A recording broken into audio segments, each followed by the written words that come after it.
Restoration, good morning. Let me ask you a question to get us started today. What promise of God do you need to hold on to today? Let me explain.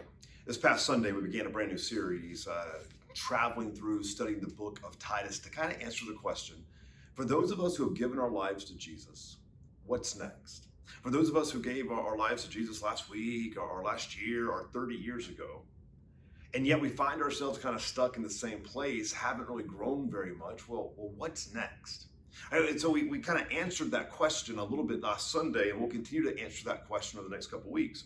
But as we traveled through chapter 1 of Titus, we of course were not able to cover everything in that book. But here's the question, right? What promise do you need to hold on to today? Here's why I ask. In chapter 1, verse 1, we read this: Paul, a servant of God and an apostle of Jesus Christ, to further the faith of God's elect and their knowledge of the truth that leads to godliness, right? So he says, okay, listen, I want to advance the faith. I want to advance your faith. And so I want to make sure you understand that there's truth that leads to godliness. We covered that on Sunday. But here's how he goes on in verse 2. In the hope of eternal life, right? So we're keeping our eyes forward to the eternal life that we've been promised, which God, listen to this, who does not lie, promised before the beginning of time. I want to focus on just for a second the truth, the reality, the fact that we serve a God who is incapable of lying. He does not lie. Now, here's my question. Here's why I ask.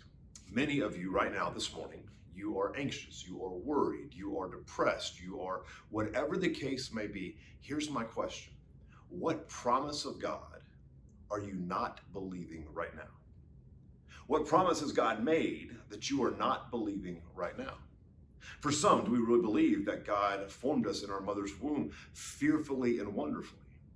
For others, do we really believe that we serve a God who does know the beginning and the end, who knows before the foundations of the world how he's going to exact his plan? Do we really believe that we serve a God who works all things out for good to those who love him and been called according to his purpose? I could go on and on. In fact, I'm going to give you a few of God's promises in the text below. But listen, church, here's my question.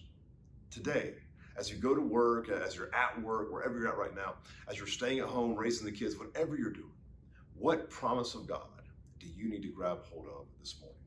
Listen, just two things we'll make you aware of real quick. That is Restoration Women coming up this coming Tuesday. Make sure you ladies make that a priority on your calendar. And then also remember that every Tuesday morning, 6 o'clock, we are having a time of prayer that is open to every man, woman, and child who calls Restoration home and who has a desire to pray that God's will be done at Restoration and just that you would intercede on other people's behalf. 6 o'clock. Tuesday mornings right here at the church. Church, lots more information at the bottom of the video. You guys be obedient as the Lord calls you to and be on mission. See you Sunday. You don't want to miss this coming Sunday.